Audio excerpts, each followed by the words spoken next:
Bonjour, c'est Yannick de progresserenphoto.com, le blog pour apprendre et progresser en photo. Alors aujourd'hui, on va parler d'une notion très importante en photographie qui pose souvent des problèmes quand on débute et pas que quand on débute d'ailleurs, notamment quand on fait ses photos d'intérieur. Et quand on maîtrise cette notion, eh bien, on a vraiment le rendu que l'on souhaite sur ces photos et on peut vraiment aussi avoir des photos qui sortent du lot. Donc cette notion essentielle en photographie, c'est bien sûr la vitesse d'obturation. Alors le nom peut faire un petit peu peur quand on débute, mais en fait vous allez voir que c'est très simple. Alors petit rappel pour que ce soit bien clair pour tout le monde. En fait, quand vous faites vos photographies, pour qu'elles soient bien exposées, eh bien l'appareil va prendre en compte trois valeurs. L'ouverture de l'objectif, donc qui se situe à l'arrière de l'objectif, le diaphragme, qui va s'ouvrir plus ou moins grandement en fonction de la quantité de lumière. Ensuite, donc la vitesse, dont on va parler aujourd'hui. Et la troisième valeur, ce sont les ISO, la sensibilité du capteur à la lumière. Donc quand on est en mode auto, eh bien l'appareil fait un mixage, il prend les trois paramètres et puis il fait un compromis pour que la photo soit bien exposée. Mais le problème en mode automatique, c'est que la photo, certes, va être globalement bien exposée, mais par contre, le rendu, on ne le choisit pas du tout. C'est-à-dire que si on veut jouer avec la profondeur de champ et l'ouverture, eh bien, ça va pas forcément marcher. Si on veut une vitesse élevée pour figer le mouvement et qu'il n'y a pas beaucoup de lumière, ben là, c'est pareil, ça va pas fonctionner. Et les ISO, ben, ils vont monter parfois trop, parfois pas assez. Donc le mode auto, vous savez ce que j'en pense, hein, si on veut vraiment faire de la photo, il faut absolument sortir. Alors pour vous aider, je vous rappelle que vous pouvez télécharger ma série de vidéos gratuites en cliquant ici. Si vous débutez totalement, ça va déjà vous aider. Alors la vitesse s'exprime en secondes ou en fractions de seconde. Par exemple, une vitesse de 1 millième s'écrit 1 sur 1000. Et donc c'est une vitesse rapide, et à l'inverse, par exemple 1 cinquantième, c'est une vitesse plus lente, ça s'écrit 1 sur 50. Donc vous pouvez le voir sur le petit schéma ici, sur l'écran, en général on a la vitesse à gauche et l'ouverture à droite avec le F. Alors déjà, pour vous aider, pour éviter les problèmes, donc il faut vraiment que vous fassiez attention à votre vitesse quand vous prenez vos photos, parce qu'il faut qu'elles soient adaptées à la situation, au matériel que vous utilisez et au rendu que vous voulez avoir. Alors là où il faut faire le plus attention, c'est quand la lumière commence à manquer, notamment en intérieur, parce que l'appareil photo prend souvent, si on n'est pas en mode manuel, l'appareil photo prend souvent des vitesses qui sont trop basses, et si vous appuyez ne serait-ce qu'un petit peu sur le déclencheur, eh bien ça peut occasionner un petit flou de bouger, et si en plus la personne bouge, là vous risquez d'avoir peut-être le corps globalement à peu près net, mais si les bras bougent, on va avoir des bras qui seront complètement flous. Donc il faut faire attention à tout ça.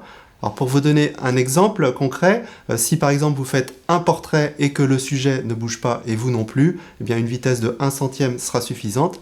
Mais si par contre vous voulez figer quelqu'un qui danse, un spectacle de danse par exemple, il faudra au moins 1/4 centième si vous ne voulez pas avoir des photos complètement floues.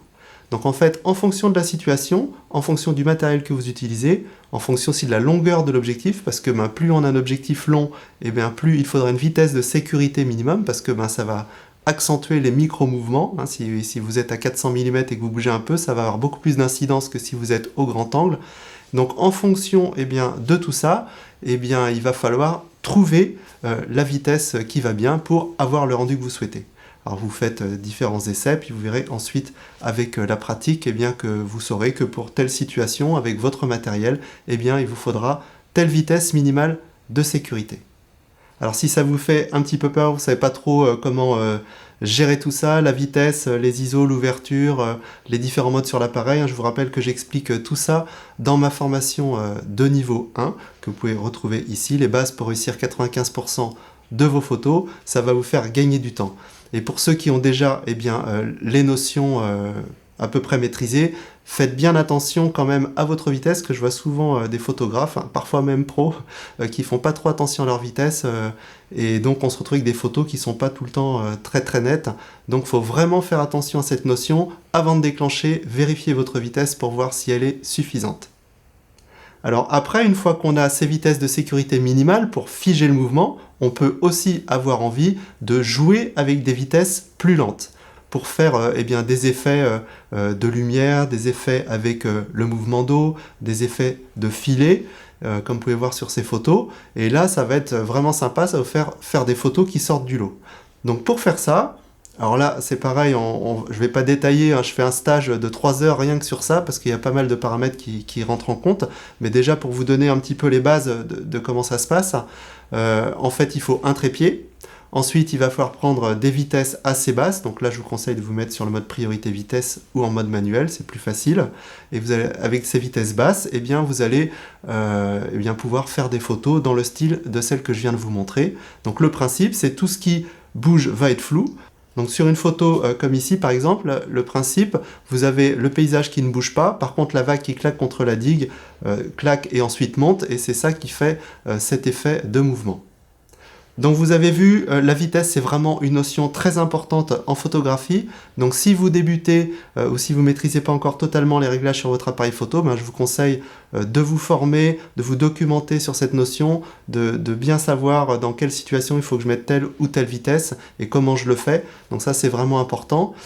C'est important pour tout le monde d'ailleurs, hein, parce que comme je le disais tout à l'heure, il y a même des gens qui maîtrisent, qui font pas toujours attention à cette vitesse, et c'est vraiment super important quand on veut figer le mouvement, ou au moins avoir des photos nettes. Et pour ceux qui sont un petit peu plus avancés, essayez de faire des photos un petit peu plus originales en jouant avec la vitesse, donc trépied, des vitesses lentes, et puis vous allez jouer avec des mouvements d'eau, des mouvements de lumière, des mouvements de sujet aussi, ça peut être artistique, et ça vous sortira vraiment des photos qui sortent du lot. Donc si vous avez des questions sur le sujet ou si vous avez envie de partager votre expérience par rapport à la vitesse en photographie, eh bien faites-le dans les commentaires. Si ça vous a plu, un petit pouce bleu si vous êtes sur YouTube, ça fait toujours plaisir. Et puis sinon un petit commentaire sur le blog ou sur la chaîne YouTube. Pensez à partager si ça peut aider quelqu'un. Je vous dis à bientôt pour la prochaine vidéo. Amusez-vous bien et bonne photo. Salut!